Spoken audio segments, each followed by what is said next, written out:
Many people want to take part in the 2020 election. Texas State students and San Marcos locals have decisions to make.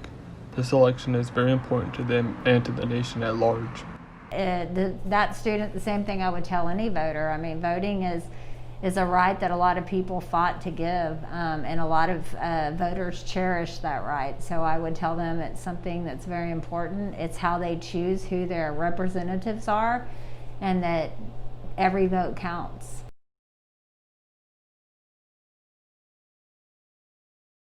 They were closed for several months due to the pandemic. The San Marcos River has long been a favorite recreational destination in the city. The parks give the people of San Marcos a spot to get out of the house and enjoy outdoor activities. The reopening is a move toward returning to a more normal way of life.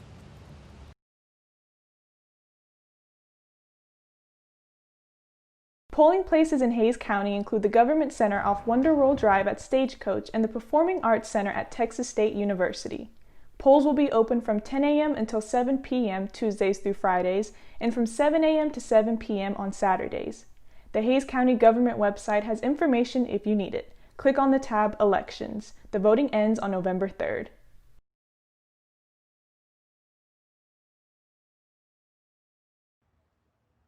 San Marcos businesses are trying to get back on their feet.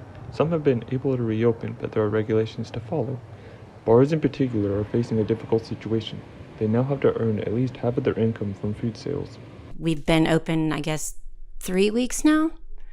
And yeah, we still sell more food than we do alcohol. And I mean, we can only operate at 50%, so that's where we are.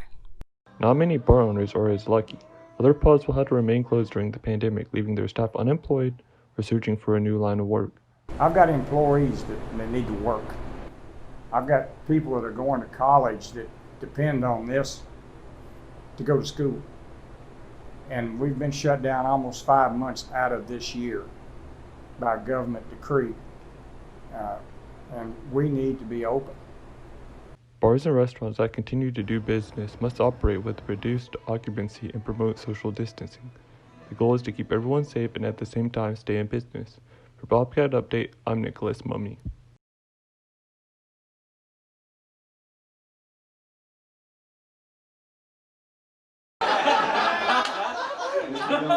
Bad things happen, but sorry, should I not go in front of you? Putting pen to paper and seeing what comes out. For me, it's a lot more. I get a lot more material just from camaraderie with people. If I'm hanging out with buddies or if I'm hanging out with a friend of mine and we're joking around and I say something that in the spur of the moment kind of catches a laugh, I might think, oh, that might actually work on stage. So I'm just from a town, you know? Anyone else from a town? Just a fucking town. Just a bunch of abandoned buildings with the Chili's in the mix, you know? Just a town, you know? We weren't like that interesting. Here's an interesting fact about my town. We called ourselves the carousel capital of the world.